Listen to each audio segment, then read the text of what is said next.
Hey everybody, I'm back for the next episode of the Monday Mr. Money Mustache Motivation. He is a popular financial independence, retire early blogger. On Mondays I pick a post of his, we read and discuss below. I also link to the article that we're reading in the description box below. That way y'all can check out his website and learn more if you like his style as much as I do. Today's article is from June 11th, 2012. This one is titled, Get Rich with Good Old-Fashioned Trust.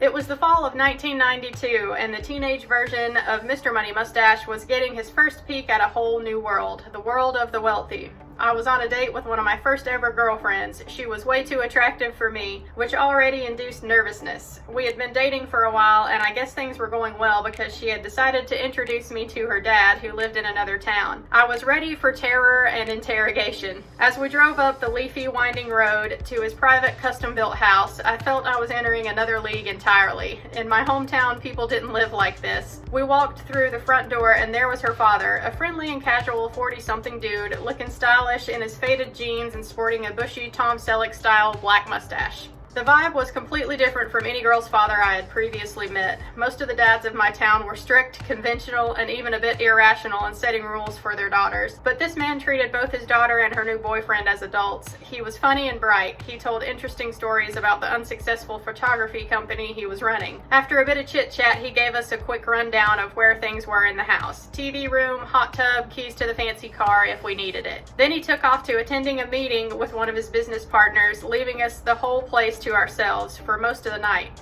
Wow, I remember thinking, this old guy has entrusted me with his daughter, his house full of cool stuff, and his car after meeting me for all of 15 minutes.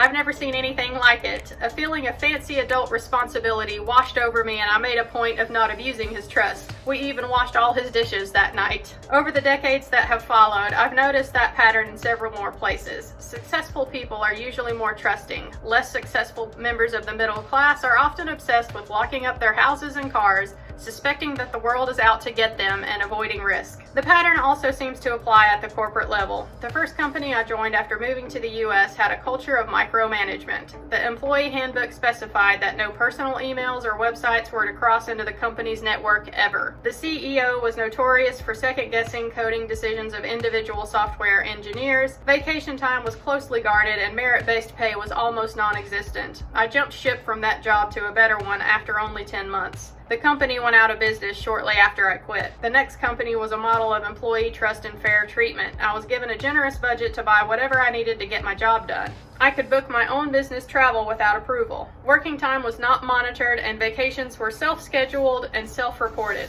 I worked much harder at this place, and at the time it was one of the most valuable and profitable companies in the world. In recent years, the employee experience has gone downhill, but it's still a profitable and huge company. Even on the bigger scale of entire countries, it turns out that there is a strong correlation between trust and wealth, and in fact, trust precedes and causes wealth in countries as they develop. In an interesting passage of The Rational Optimist, the author noted a 2008 Princeton study on this effect. It found that 65% of Norwegians answered a question indicating that most people can be trusted, while only 5% in Peru felt the same way. Once you frame the issue as trust, you can see the effects all over a prosperous economy. People are willing to build houses and factories on their land because they trust it will not be confiscated by government or revolution. Companies are able to grow quickly because they can get huge amounts of funding from investors who trust that their ownership rights will be preserved. The entire concept of money exists only because of a massive network of trust that exists in a modern rich society, a shared reassurance that the money will continue to be worth something tomorrow, despite the perpetual insistence of gold bugs worldwide.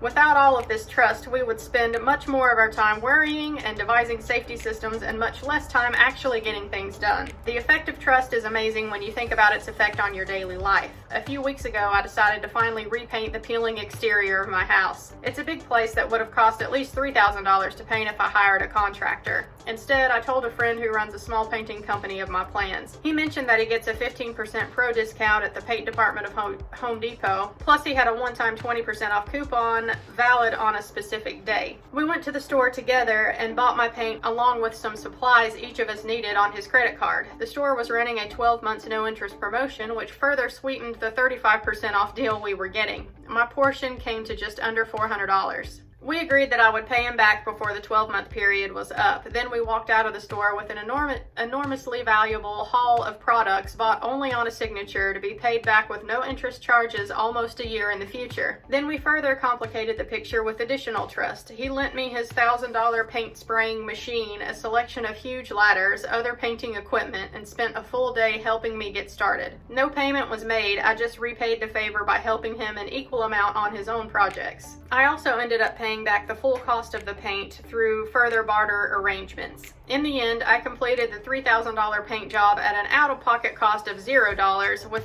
only the cost of spending a few spring days getting some exercise in my own backyard. Climbing up, climbing down, moving ladders, spraying, rolling, cleaning, and learning, all made possible by great amounts of trust. So how does all of this apply to building a money mustache? I personally use the knowledge to shoot down the phrase, "you can never be too careful," because I feel that yes, you sure as hell can be too careful.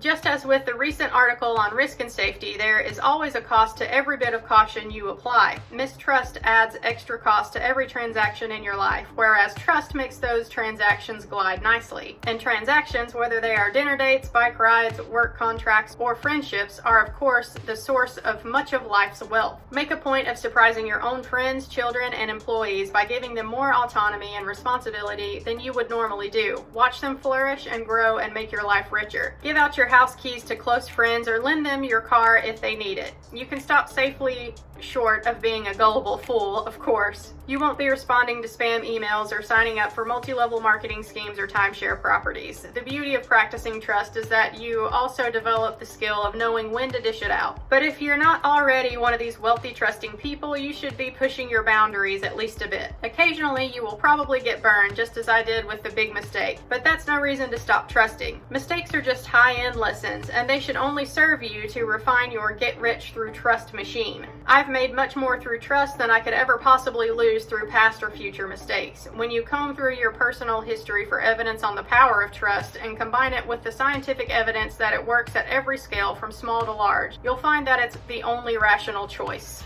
I loved this one and I had to share it because it deals so much with mindset and specifically trust in this one. But honestly, y'all, there is sort of a similar mindset that I have noticed for people who are in the FIRE movement, and trust is one of those things that we have. And also just generally, I feel like people in the FIRE movement are more optimistic. If you obviously are a very pessimistic person who doesn't trust anybody, then of course you're not going to be in the FIRE movement, because you're always waiting for the world to get you. So why pursue any larger vision for your life, any huge financial goals? Why pursue anything if you don't believe that it's possible from the get-go? So yeah, trust is huge in everything in life, not just financial independence, but everything. So this one was fairly short, but I felt like it was impactful and important, so I definitely wanted to share it on the channel today. Let me know what you thought of it down in the comment section below. I'll see y'all next Monday for the next episode of the Monday Mr. Money Mustache Motivation. Thanks, y'all. Bye.